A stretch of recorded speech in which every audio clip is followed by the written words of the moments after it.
இந்த ஓட்டர் அதிகார யாத்திராவை தொடங்கியுள்ளது. கடந்த சில நாட்களில் மட்டும் லட்சக்கணக்கான மக்கள் பீகாரின் பல்வேறு மாவட்டங்களிலிருந்து திரண்டு வந்து திரு தேஜஸ்வி யாதவ் அவர்களின் தலைமையில் இந்த புது முயற்சிக்கு பெரும் ஆதரவு தந்து வருகிறார்கள். இன்று இந்த முக்கியமான நேரத்தில் இந்திய டெமோக்ரஸியை காப்பாற்ற அனைத்து தலைவர்களும் இந்த ஓட்டர் அதிகார யாத்திரைக்கு துணை நிற்பதைக் கண்டு எனக்கு பெரும் மகிழ்ச்சி. எனது ஆத்மார்த்தமான நன்றிகள். இந்திய டெமோக்ரஸியை அனைத்திற்கும் மேலாக வைத்து காப்பாற்ற நாம் எல்லோரும் சேர்ந்து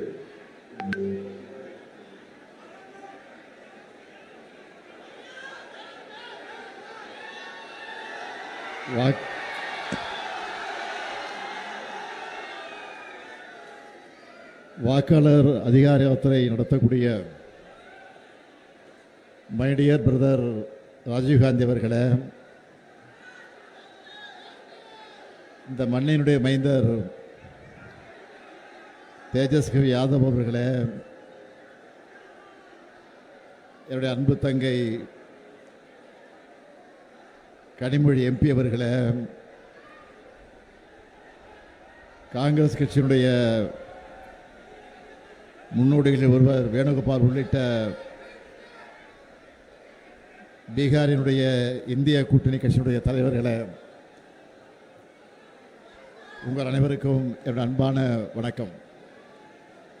मेरे प्रिय भाई राहुल गांधी जी और तेजस्वी यादव जी और मेरे बहन कनिमोड़ी जी और कांग्रेस से वेणुगोपाल जी, आप सबको नमस्कार.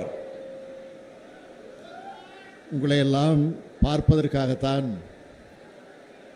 2000 கிலோமீட்டர் கடந்து நான் இங்கே வந்திருக்கிறேன்.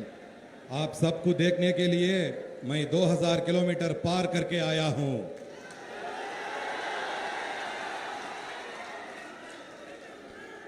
சமூக நீதி, மதச்சார்பின்மை ஆகியவற்றோட அடையாளம் அவர். सामाजिक न्याय और धर्मनिरपेक्षता, यही लालू प्रसाद यादव जी की पहचान है. பீகார் என்றாலே மரியாதைக்குரிய லாலு பிரசாத் யாதவ் அவர்கள்தான் எல்லோருக்கும் நினைவுக்கு வருவார். बिहार के नाम आते ही हमें माननीय लालू प्रसाद यादव जी याद आते हैं. தலைவர் கலைஞர் அவர்களும் லாலு அவர்களும் மிக நெருக்கமான நண்பர்களாக இருந்தார்கள். हमारे नेता कलंजर करुणानिधि जी और लालू जी बहुत घनिष्ठ मित्र रहे. எத்தனையோ வழக்குகள் மிரட்டல்கள் வந்தாலும் பாஜகவுக்கு பயப்படாம அரசியல் செஞ்ச காரணத்தினால இந்தியாவோட மிகப்பெரிய அரசியல் தலைவர்கள் ஒருத்தரா உயர்ந்து நிற்கிறார் லாலு பிரசாத் அவர்கள். कितने ही मुकदमे और धमकियां आई, लेकिन भाजपा से डरे बिना राजनीति करने के कारण लालू प्रसाद जी भारत के सबसे बड़े राजनीतिक नेताओं में एक बनकर खड़े हैं. அவருடைய வழித்தடத்தில் அப்பாவுக்கு தப்பாத பிறந்த பிள்ளையா உழைச்சிக்கிட்டு இருக்கிறார் தேஜஸ்வி அவர்கள். और उनके पक्षिणों पर उनके योगी पुत्र श्री तेजस्वी जी ने संघर्ष कर रहे हैं. கடந்த ஒரு மாத காலமா இந்தியாவே பீகாரை தான் பார்த்துக்கிட்டு இருக்கு. पिछले एक महीने से पूरा भारत केवल बिहार को देख रहा है. இதுதான் பீகார் மக்களுடைய பலம், ராகுல் காந்தியினுடைய பலம், தேஜஸ்வியினுடைய பலம். यही बिहार की ताकत है, यही राहुल गांधी जी की ताकत है, यही तेजस्वी जी की ताकत है. இந்தியாவோட ஜனநாயகத்திற்கு ஆபத்து வரும்போதெல்லாம் அதுக்கான போர்க்குரலை பீகார் எழுப்பியிருக்கு. இதுதான் வரலாறு. जब भी भारत के लोकतंत्र पर खतरा आया, उसका बिगुल बिहार ने ही फूंदा. यही इतिहास है. லோக்நாயக் ஜெயபிரகாஷ் நாராயணன் அவர்கள்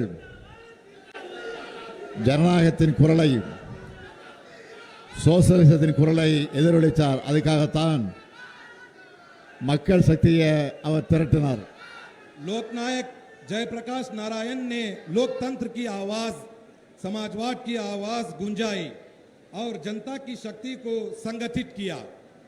அந்த பணியைத்தான் அருமை சகோதரர் ராகுல் காந்தி அவர்களும் தம்பி தேஜஸ்வி அவர்களும் இங்க செஞ்சுக்கிட்டு இருக்காங்க. वही कार्य मेरे प्रिय भाई राहुल गांधी जी और छोटे भाई तेजस्वी जी यहां कर रहे हैं. இவங்க போராடலாம் மக்கள் கடல் மாதிரி திரண்டு வராங்க. जहां भी वो जाते हैं वहां जनता सागर की तरह उमड़ आती है. அதுலயும் தேஜஸ்வி அவர்கள் கார் ஓட்ட அதில் ராகுல் காந்தி பயணம் செஞ்ச காட்சியை பார்த்தேன். ஏன் மோட்டார் சைக்கிள் பயணத்தை நான் பார்த்தேன். मैंने वो दृश्य देखा जब तेजस्वी जी गाड़ी चला रहे थे और राहुल गांधी जी उसमें यात्रा कर रहे थे. और क्यों मैं बाइक यात्रा भी मैं नहीं देखी. உங்களுடைய நட்பு அரசியல் மட்டும் கிடையாது, ரெண்டு உடன்பிறப்புகளோட நட்பு. आपकी मित्रता केवल राजनीतिक मित्रता नहीं है, ये दो भाइयों की दोस्ती है. ஜனநாயகத்தை காக்க மக்கள் நலனுக்காக நீங்க ஒன்று சேர்ந்திருக்கீங்க. जनता की कल्याण और लोकतंत्र की रक्षा के लिए आप एकजुट हुए हैं. பீகார் எலெக்ஷன்ல உங்களுக்கு வெற்றியை பெற்றுத்தர போறது இந்த நட்பு தான். यही मित्रता आपको बिहार चुनाव में जीत दिलाने वाली है. பாஜகவோட துரோக அரசியல் தோற்க போகுது. தேர்தலுக்கு முன்னாடியே உங்களுடைய வெற்றி உறுதியாயிடுச்சு. भाजपा की विश्वासघाती राजनीति हारने वाली है. चुनाव से पहले ही आपकी जीत पक्की हो गई है. அதனால தான் இந்த வெற்றியை தடுக்க பார்க்கறாங்க. इसीलिए वो इस जीत को रोकने चाहते हैं. நியாயமா முறைப்படி வாக்குப்பதிவு நடந்தா பாஜக கூட்டணி தோத்துடும்னு மக்களான உங்களை வாக்களிக்க விடாம தடுக்கிறாங்க. अगर निष्पक्ष और सही तरीके से मतदान हुआ तो भाजपा गठबंधन हार जाएगा. इसलिए जनता को मतदान से रोकने का षड्यंत्र रचा जा रहा है. தேர்தல் ஆணையத்தை கீ கொடுத்தா ஆடுற பொம்மையா மாத்திட்டாங்க. चुनाव आयोग को वो रिमोट से चलने वाली कठपुतली बना चुके हैं. 65 லட்சம் பீகார் மக்களை வாக்காளர் பட்டியலிருந்து நீக்கினது ஜனநாயக படுகொலை. 65 लाख बिहार वासियों को मतदाता सूची से हटाना लोकतंत्र की हत्या है. சொந்த மண்ணில் பிறந்து வாழ்ந்த மக்களை வாக்காளர் பட்டியலிருந்து நீக்கிறதை விட பயங்கரவாதம் இருக்க முடியுமா? अपने ही जन्मभूमि में जहां लोग रहते हैं उन्हें मतदाता सूची से हटाना क्या ये आतंकवाद से भी खतरनाक नहीं है? எல்லா அடையாள அட்டைகளை வச்சிருந்தாலும் அவங்கள அட்ரஸ் இல்லாதவங்க போல ஆக்குறது அழித்தொழிப்பு தானே. सभी पहचान पत्र होने के बावजूद उन्हें पता नहीं है ऐसा दिखाना क्या ये विनाश नहीं है? சகோதரர்கள் ராகுலும் தேஜஸ்வியும் பெறப்போற வெற்றியை தடுக்க முடியாத பாஜக கொல்லைப்புற வழியா இந்த வேலையை பார்க்குது. मेरे भाइयों राहुल जी और तेजस्वी जी की जीत को रोक ना पाने वाली भाजपा अब गुप्त रास्तों से ये काम कर रही है. இதுக்கு எதிராக என்னோட சகோதரர்கள் முன்னெடுத்துள்ள இந்த போராட்டத்தை வாழ்த்துறதுக்காகத்தான் நான் இங்க வந்திருக்கிறேன். इसी अन्याय के खिलाफ मेरे भाइयों ने जो आंदोलन छेड़ा है उसे समर्थन देने के लिए मैं तमिलनाडु से आया हूं. அதுலயும் குறிப்பா ராகுல் காந்தி அவர்கள் தேர்தல் ஆணையத்தோட வாக்கு திருட்டு மோசடிகளையும் அம்பலப்படுத்திக்கிட்டு இருக்கார். இதுக்கு தேர்தல் ஆணையத்தால முறையான ஒரு பதிலை கூட சொல்ல முடியல. विशेषकर राहुल गांधी जी ने चुनाव आयोग की धांधलियों और वोट चोरी को